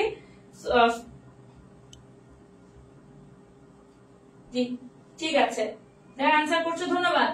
উৎস প্রোগ্রামকে একত্রে বস্তু প্রোগ্রামে রূপান্তর করে কম্পাইলার। মেশিন ভাষায় অনুদিত হয় কোনটি? মেশিন ভাষায় অনুদিত হয় কোনটি? 7 নাম্বারটার আনসার দাও তো একটু।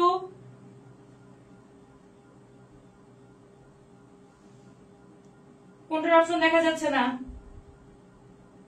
জুম ভাইয়া একটু জুম আউট করে দেন, জুম আউট করে দেন, চারের নিচে যান।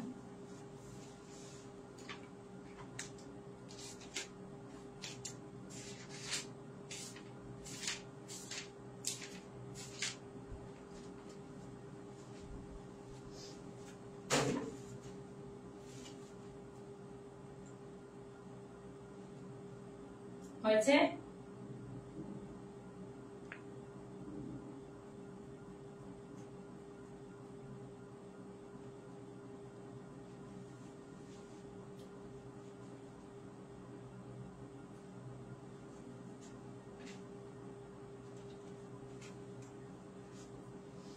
আচ্ছা, মেশিন ভাষার সুবিধা কোনটি? মেশিন ভাষার সুবিধা প্রোগ্রাম সহজে লেখা যায়, সব ধরনের মেশিনে ব্যবহার উপযোগী, প্রোগ্রামে সরাসরি ও দ্রুত কার্যকর হয়। প্রোগ্রামে সরাসরি আর দ্রুত কার্যকর হয়। আচ্ছা, দ্বিতীয় প্রজন্মের ভাই একটু নিচে নামেন 9-10-এ।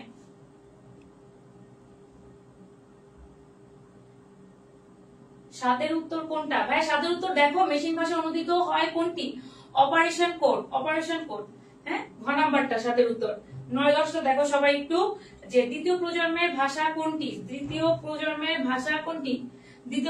ভাষা অবশ্যই অ্যাসেম্বলি ভাষা। তারপর হচ্ছে নিচের কোনটিকে প্রথম প্রজন্মের ভাষা বলা হয়? আমরা সবাই জানি যান্ত্রিক ভাষাই হচ্ছে আমাদের মেশিন ভাষা। ভাই এই সাইডে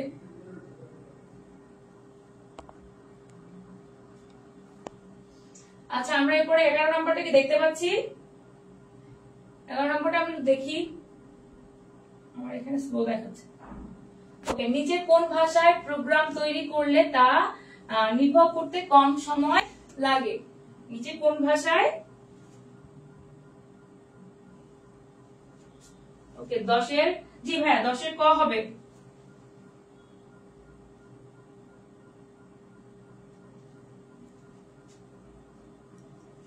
আচ্ছা, নিচে কোন ভাষায় প্রোগ্রাম তৈরি করলে তা নির্বাহ করতে কম সময় লাগে? এটা দেখো মেশিন ভাষা। এটাও নিচে কোনটি চতুর্থ প্রজন্মের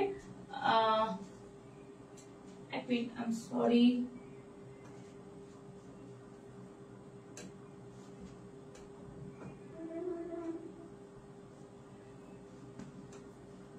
হচ্ছে না কেন ভাইয়া? হবে হবে, হ্যাঁ।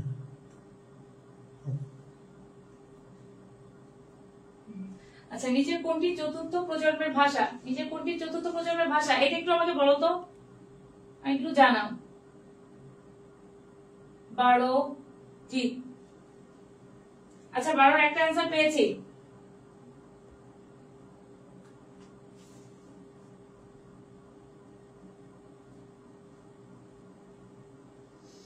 আচ্ছা, আমাদের নিচের কোনটি চতুর্থ প্রজন্মের ভাষা? লাইন বাই লাইন অনুবাদ করে অনুবাদক প্রোগ্রাম।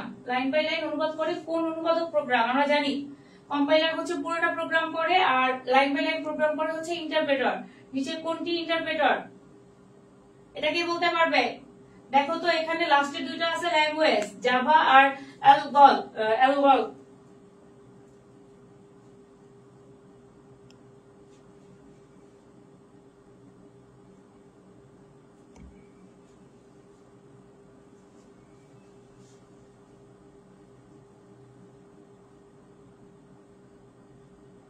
জি ওকে, নিচে কোনটি ইন্টারপ্রেটার? এই দেখো এটা কিউবেসিক। কোনটি চতুর্থ প্রজন্মের ভাষা? অবশ্যই ইন্টারাক্ট। বাইনারি ডিজিট 0 এবং 1 পদ্ধতি ব্যবহার করে যে ভাষা লেখা হয় তাকে বলে মেশিন ভাষা। তারপরে কোনটি স্বাভাবিক ভাষা? অবশ্যই 5GL, অর্থাৎ আমরা যে ভাষায় কথা বলি আমাদের 5th জেনের ভাষা, হ্যাঁ, ন্যাচারাল ভাষা যেটা। কোন ভাষায় লিখিত প্রোগ্রামের জন্য অনুবাদকের প্রয়োজন হয় না? আচ্ছা আমাকে সবাই কি এটার অ্যান্সার দাও। 18 নম্বরের একটা অ্যান্সার দাও। কোন ভাষায় আমাদের হচ্ছে লিখিত প্রোগ্রামের প্রয়োজন পড়ে না?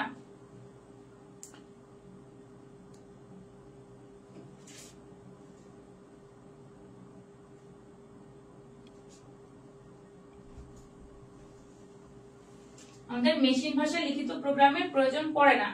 আচ্ছা কোন ভাষায়? 18 ভাইয়া 19 একটু নিচে নামান, 19 আর 20 আছে।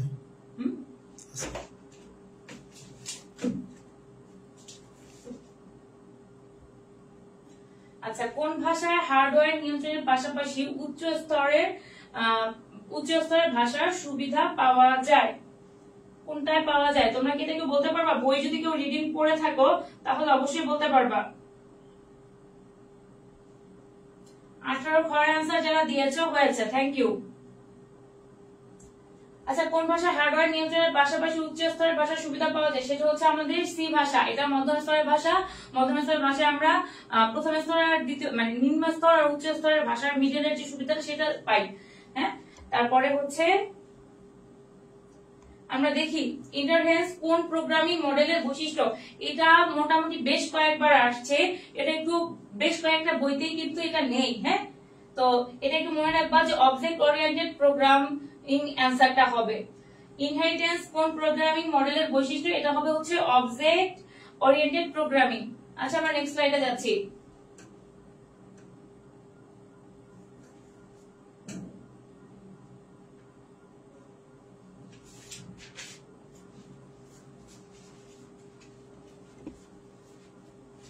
ওকে দেখা যাচ্ছে 21 নম্বর থেকে দেখা যাচ্ছে। আচ্ছা GPSS কোন প্রজন্মের ভাষা? GPSS হচ্ছে আমাদের তৃতীয় প্রজন্মের ভাষা। তৃতীয় তৃতীয় প্রজন্মের ভাষা। উচ্চ প্রোগ্রামকে বস্তু প্রোগ্রামে, আমরা এটা জানি। সবাই আমাকে একটু 22 নাম্বারটা অ্যান্সার করবে, দেখি না, দেখা যাচ্ছে না?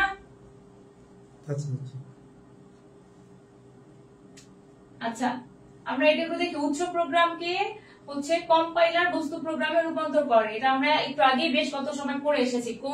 কোনটি অবজেক্ট ওরিয়েন্টেড প্রোগ্রামিং ভাষা? অবজেক্ট ওরিয়েন্টেড প্রোগ্রামিং ভাষা হচ্ছে জাভা। আমাদের মনে রাখতে হবে আমাদের জাভা আর পাইথন হচ্ছে অবজেক্ট ওরিয়েন্টেড প্রোগ্রামিং ভাষা। দেখা যাচ্ছে না? 23 নাম্বারটা দেখা যাচ্ছে না? 20 নাম্বারটা দেখলামই না আপু। 20 নাম্বারটা তো নিচে ছিল। রেকর্ড ক্লাস থাকবে তো?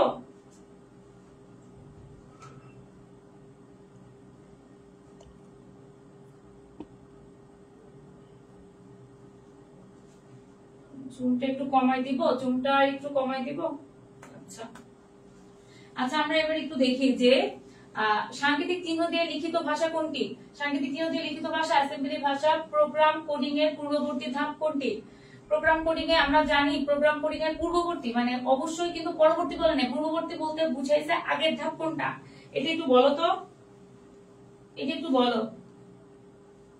সমস্যা বিশ্লেষণ, যারা সমস্যা বিশ্লেষণ অ্যান্সার দিয়েছো থ্যাংক ইউ। মেশিন নির্ভর ভাষা হচ্ছে উচ্চ স্তরের ভাষা, মেশিন ভাষা, অ্যাসেম্বলি ভাষা। 26 নাম্বারটা আমাদের বহুপদী টিক। এইগুলোতে আমরা সবচেয়ে বেশি ভুল করি। সেম অ্যান্সার থাকে। মেশিন নির্ভর ভাষা হচ্ছে আমাদের মেশিন ভাষা, অ্যাসেম্বলি ভাষা।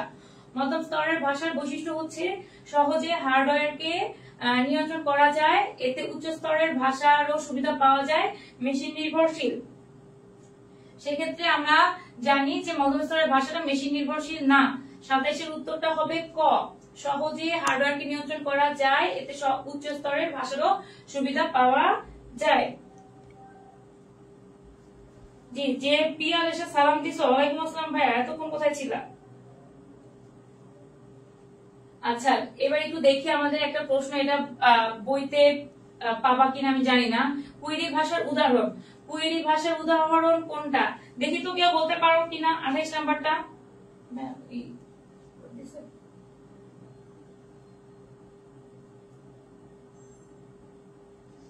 আচ্ছা, কুয়েরি ভাষার উদাহরণ হচ্ছে সবগুলো। আমাকে দেখি 28 নাম্বারের অ্যান্সার তো দিতে পারো কিনা। অনুবাদক প্রোগ্রাম হচ্ছে, এটা 29 নাম্বার। অনুবাদক প্রোগ্রাম হলো অবজেক্ট প্রোগ্রামকে সোর্স প্রোগ্রামে রূপান্তর করা, সোর্স প্রোগ্রামকে অবজেক্ট প্রোগ্রামে রূপান্তর করা, মেশিন ভাষা নির্বাহ করা। আচ্ছা, এটা হবে হচ্ছে সোর্স প্রোগ্রামকে অবজেক্ট প্রোগ্রামে রূপান্তর করা আর মেশিন ভাষা নির্বাহ করা। তার 29টা হবে খ। 30 নাম্বার প্রশ্নটা আমরা একটু দেখি, একটু নিচে দাও। আচ্ছা, উচ্চ স্তরের ভাষার সুবিধা সমূহ। এই ভাষায় লিখিত প্রোগ্রামের সাইজ বড়, এটি ব্যবহারকারী সহজে বুঝতে পারে, এটি মেশিনের উপর নির্ভরশীল নয়। আমাদের খয়ের আমাদের 30 নাম্বারটা হচ্ছে খ নাম্বারটা হবে। খ নাম্বারটা হবে এটি ব্যবহারকারী সহজে বুঝতে পারে, এটি মেশিনের উপর নির্ভরশীল নয়। ওকে, বৈজ্ঞানিক প্রয়োগের ভাষা হচ্ছে তোমার ফরটেন আর অ্যালগল। বাকি যেটা আছে এটা হচ্ছে তোমার বাণিজ্যিক ক্ষেত্রে ব্যবহৃত ভাষা। তার মানে অ্যান্সার হবে হচ্ছে 31-এর গ। কম্পাইলারের সুবিধা হচ্ছে সম্পূর্ণ প্রোগ্রামকে একেবারে অনুবাদ করে, প্রোগ্রামিং ডিবাগিং ও টেস্টিং দ্রুত সম্পন্ন করে, ভুল থাকলে তা মনিটরে প্রদর্শন করে।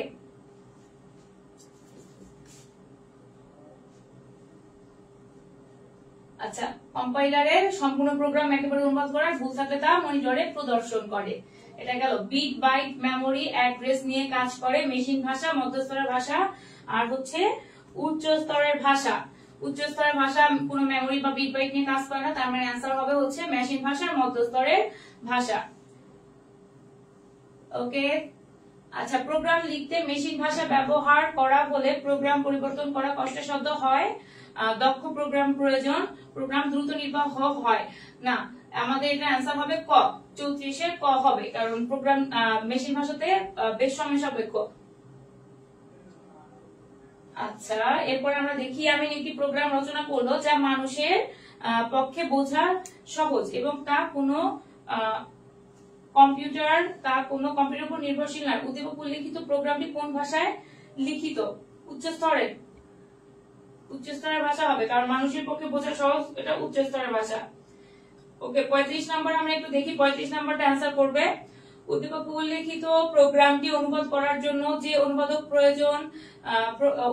প্রোগ্রাম প্রয়োজন তা হচ্ছে ইন্টারপ্রেটার, অ্যাসেম্বলার, কম্পাইলার। এটা কোনটা হবে আমাকে একটু বলো তো। 36 নাম্বারটা।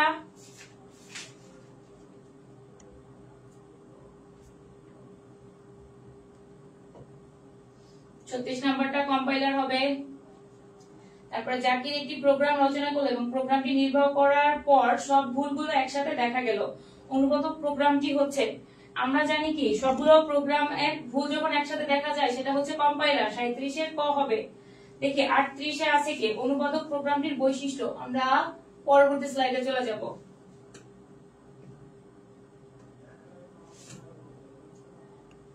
আমাদের প্রশ্ন ছিল কি অনুবাদক প্রোগ্রামটির বৈশিষ্ট্য। অনুবাদক প্রোগ্রামটির বৈশিষ্ট্য হচ্ছে অবজেক্ট প্রোগ্রাম তৈরি। আমরা উত্তর পেয়েছিলাম কি, আমরা উত্তর পেয়েছিলাম এতক্ষণ পরে অ্যান্সার করছো 27-এ।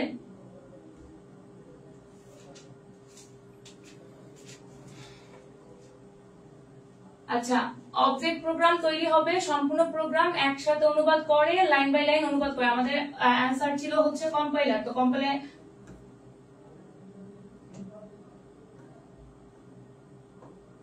কম্পাইলার লাইন বাই লাইন অনুবাদ করে না, একসাথে করে। তার মানে 3 নাম্বারটা বাদ হবে, 1 আর 2 হবে।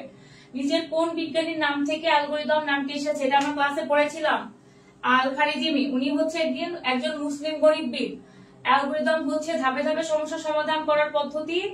চিত্রের সাহায্যে না, চিত্রের সাহায্যে তো ফ্লোচার্টে করে, ছদ্ম প্রোগ্রাম বা সুডোকোড এটাও না। শুধুমাত্র 40 এর অ্যান্সার হবে ক। আচ্ছা, 41টা আমরা একটু দেখি। আকিব একটি প্রোগ্রাম রচনা করার জন্য প্রথমে প্রোগ্রামটি অ্যালগরিদম তৈরি করে এবং এর আলোকে কোড লিখে। অ্যালগরিদমের সুবিধা হলো প্রোগ্রামের ভুল নির্ণয়ে সাহায্য করে, সমস্যা সমাধানের ধাপগুলো বোঝা যায় না। চিত্রের সাহায্যে সমস্যা সমাধান পদ্ধতি অ্যালগরিদমের প্রোগ্রামের ভাষার উপর নির্ভর করে। আচ্ছা, 41 এর অ্যান্সার হবে হচ্ছে প্রোগ্রামের ভুল নির্ণয়ে সাহায্য করা। তারপর অ্যালগরিদমের বৈশিষ্ট্য, সসীম সংখ্যক ধাপে সমস্যা সমাধান হবে। অ্যালগরিদমের ধাপের কিন্তু শেষ নেই, আমি চাইলে যতগুলি ধাপ আমার প্রয়োজন হবে। আর এটাকে সসীম সংখ্যক ধাপ বলা হয়। অ্যালগরিদমের বৈশিষ্ট্য, সসীম সংখ্যক ধাপে সমাধান করতে হবে। কোন ধাপই দ্ব্যর্থবোধক হওয়া যাবে না। দ্ব্যর্থবোধক মানে কি? দ্ব্যর্থবোধক মানে হচ্ছে কোনটাই মানে 2 বা 2 এর অধিক বোধগম্য হবে না, আর সহজবোধ্য হবে। তার মানে কি অ্যালগরিদমের বৈশিষ্ট্য এই 3টাই হয়। ফ্লোচার্টকে সাধারণত আমাদের সবাই এটার অ্যান্সার করবে। এটার অ্যান্সার না করতে পারলে আমি বুঝবো যে আপনার ক্লাস নেওয়া ভুল হয়েছে। 43 অ্যান্সার করো। ফ্লোচার্টকে কয় ভাগে ভাগ করা হয়েছে? ফ্লোচার্টকে কয় ভাগে ভাগ করা হয়েছে বলো একটু আমাকে। ফ্লোচার্টকে কয় ভাগে ভাগ করা হয়েছে? ফ্লোচার্টকে 2 ভাগে ভাগ করা হয়েছে।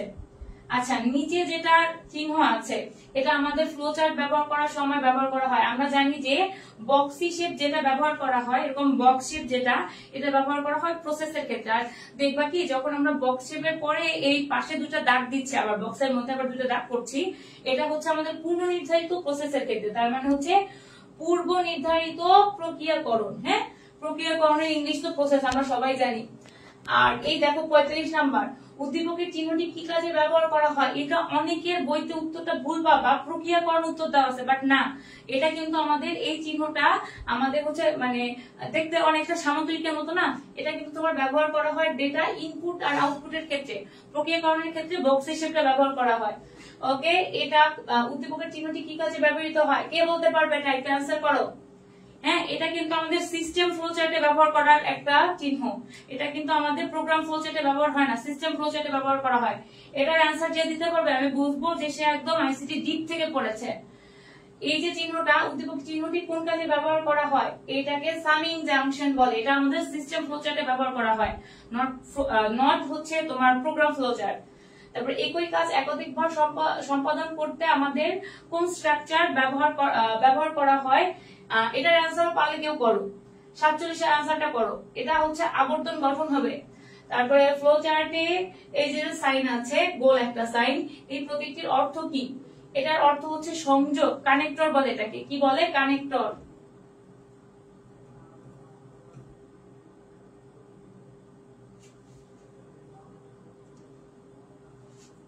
আচ্ছা, না লিখি। এটাকে কি বলে? কানেক্টর, সংযোগ।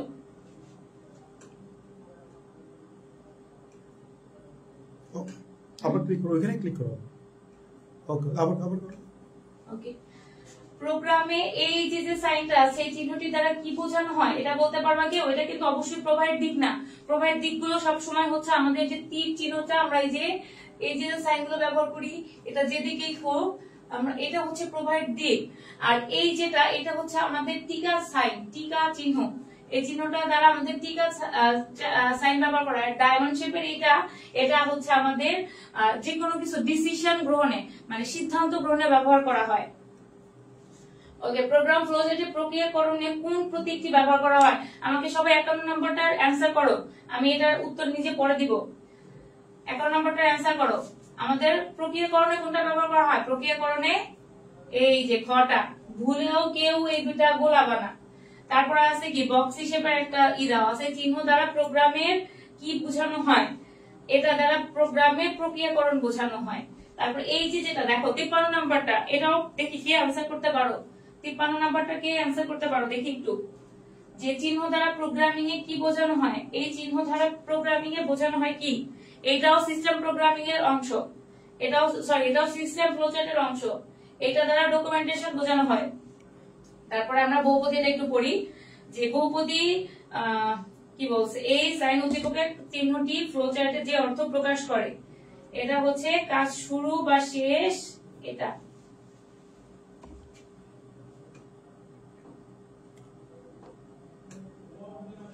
এই যে এর অ্যানসার হবে হচ্ছে ক।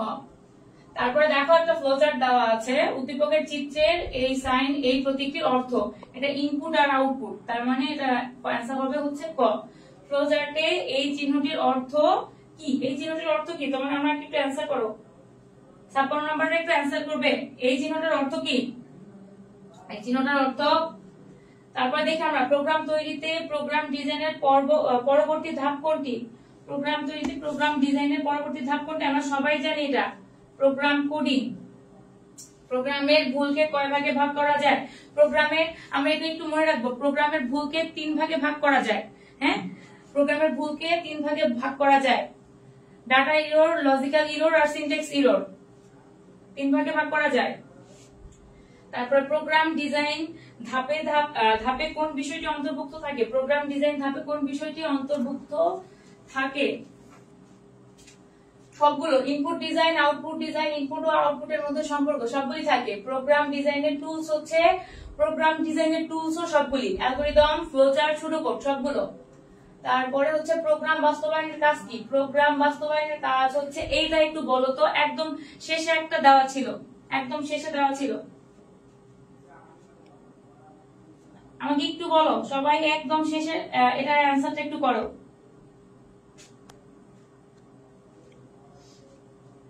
প্রোগ্রাম বাস্তবায়নের প্রধান কাজ হচ্ছে প্রোগ্রাম ডিবাগিং, প্রোগ্রাম টেস্টিং।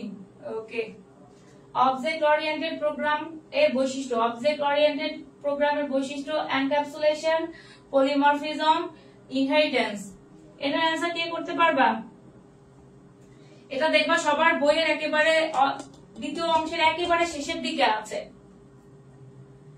তারপরে দেখে আমরা নাসি প্রোগ্রামিং এর মাধ্যমে সমস্যার সমাধান করার জন্য প্রোগ্রামটির একটি অ্যালগরিদম তৈরি করলো। কি তৈরি করলো? একটি অ্যালগরিদম। আরো সহজভাবে সমস্যাটি সমাধানকে বোঝানোর জন্য একটি ফ্লোচার্ট তৈরি করলো। প্রোগ্রাম ডিজাইনের টুলস হচ্ছে পাইচার্ট বাদে ফ্লোচার্ট আর সুডোকোড। পাইচার্টটা আমাদের প্রোগ্রামিং ডিজাইনের অন্তর্ভুক্ত না, তার মানে অ্যানসার হবে হচ্ছে ফ্লোচার্ট আর সুডোকোড। ফ্লোচার্ট হচ্ছে প্রোগ্রামের প্রাথমিক পরিকল্পনার মাধ্যমে পরিষ্কারভাবে তুলে ধরা এমন কতগুলো ছবি যার থেকে বোঝা যায় সমস্যা সমাধান করতে হলে পরপর। আচ্ছা সবাই, এটা আমাদের লাস্ট এমসিকিউ, এটা আমাদের লাস্ট এমসিকিউ। সবাই আমাদের লাস্ট এমসিকিউটার অ্যানসার করো। সবাই আমাদের লাস্ট এমসিকিউটার অ্যানসার করো।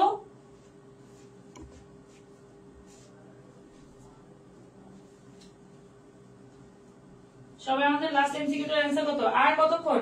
এই এতক্ষণ যে পড়েছো, বলতে পারবা যে এতক্ষণের মধ্যে কতগুলি এমসিকিউ শেষ করে ফেলেছো? একটা চ্যাপ্টারের ইম্পর্টেন্ট কতগুলি টপিক শেষ করেছো? তুমি পড়ছো, তোমার খাতায় সুবিধা হবে, আমার না। হ্যাঁ, আমাদের এমসিকিউ কিন্তু শেষ। আমাদের যারা 63 কোন অ্যানসার করছো, তোমাদের অ্যানসার ঠিক আছে। 63 হ্যাঁ 64, আমি 64 অ্যানসারটা সবাইকে করতে বলেছি। 64 অ্যানসারটা সবাইকে করতে বলেছি। 64তে অ্যানসারটা আমি দিয়ে দিয়েছি। ওকে, আজকের মতো কিন্তু আমাদের ক্লাসের প্রথম পার্ট আমরা সবাই জানি যে পঞ্চম অধ্যায়ে আমাদের একদিনে ক্লাস শেষ করা সম্ভব না। হ্যাঁ, আমরা যেহেতু তারপরও ফ্রি ক্লাস দিয়েছি, আমরা চেষ্টা করেছি তোমাদেরকে, আমার জায়গা থেকে আমি চেষ্টা করেছি আমার সর্বোচ্চটুকু দেওয়ার। তো আমি জানি না কতটুকু কি ভালো হয়েছে, মানুষ মাত্রই ভুল হতেই পারে। তো সেই ক্ষেত্রে আমার ভুল ত্রুটিও তোমরা ক্ষমাসুন্দর দৃষ্টিতে দেখবে। আর ধন্যবাদ তোমাদেরকে যে এত সময় ক্লাসের সাথে থাকার জন্য, আর হচ্ছে আমাকে সময় করে অ্যান্সার করার জন্য, নিজের ফ্রেন্ডদেরকে মেনশন করার জন্য। 49টা হয়েছে, মিষ্টি পড়ি আপু, এটা তো ভালো কথা। একটা ক্লাসে তুমি শুধুমাত্র ক্লাস দেখে 49টা এমসিকিউ করতে পেরেছো, আমি বলবো যে খুব ভালো করেছো। হ্যাঁ, আচ্ছা, যারা বলছো অনেক বেশি ভালো লাগছে ক্লাসটা, সবাইকে ধন্যবাদ। আচ্ছা, মোহাম্মদ পিয়াল ভাইয়া, এটা তো গ নাম্বার হবে না, এটা সবগুলো হবে, ঘ নাম্বার অ্যান্সারটা হবে, 64 ঘ হবে।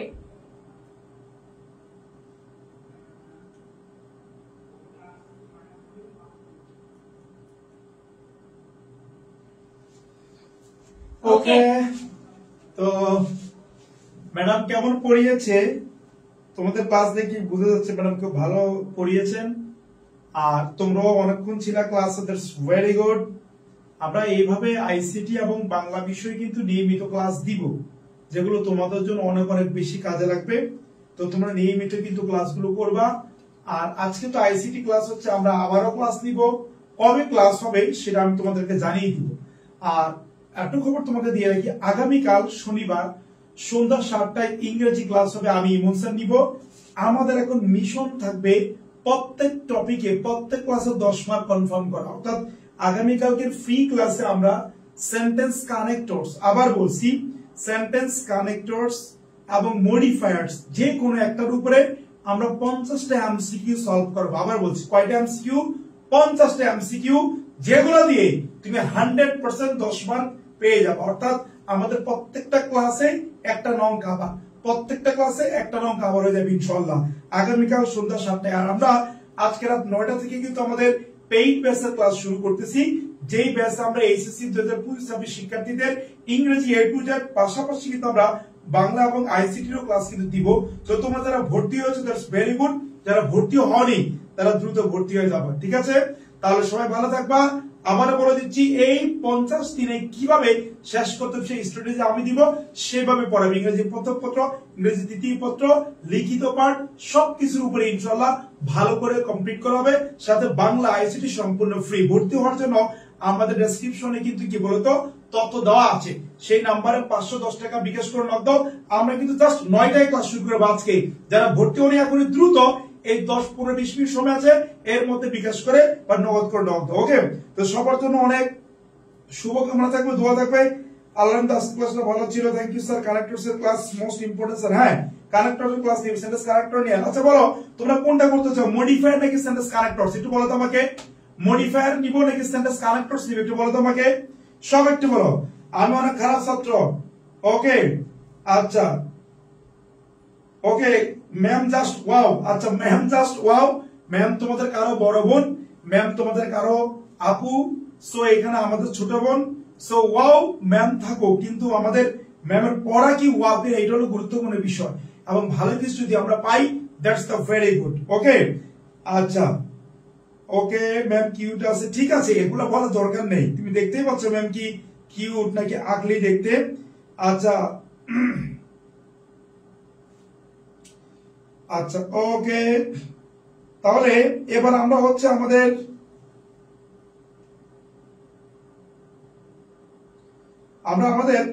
তাহলে আমরা আগামীকালকে কোন টপিক পড়াবো? মডিফায়ার বলেছে অনেকেই, মডিফায়ার, কানেক্টরস, সব একটু কমেন্ট করো কোন টপিক চাও তোমরা বলো। মডিফায়ার চাচ্ছে, কানেক্টরস চাচ্ছ, ওকে, কানেক্টরস সব একটু কমেন্ট করে দেখি তোমরা কে কোনটা চাও, তোমরা সবচেয়ে বেশি যেটা চাও সেটা। সবগুলোই আসবে, সিরিয়ালে আসবে, মডিফায়ার আসবে, ক্যারেক্টার সবগুলো আসবে, সিরিয়ালে আসবে। মডিফায়ার সব একটু কমেন্ট করো কোনটা চাও, সেন্টেন্স কানেক্টর সব একটু বলো, মডিফায়ার সব একটু বলবা। মডিফায়ার বেশিরভাগই চাচ্ছে মডিফায়ার, তাই না? ক্যারেক্টার চাচ্ছে মডিফায়ার চাচ্ছ। ইনশাআল্লাহ আমরা ঠিক করে যেটার উপর হোক আমরা একটা উপরে কি বলতো ক্লাস নিব ইনশাআল্লাহ। আগামীকাল সন্ধ্যার সাথে সবাই থাকবা। Thank you very much. আল্লাহ হাফেজ। দেখাবো তোমাদের সাথে। যারা ভর্তি হয়নি তারা কিন্তু দ্রুত ভর্তি হয়ে যাও। ওকে।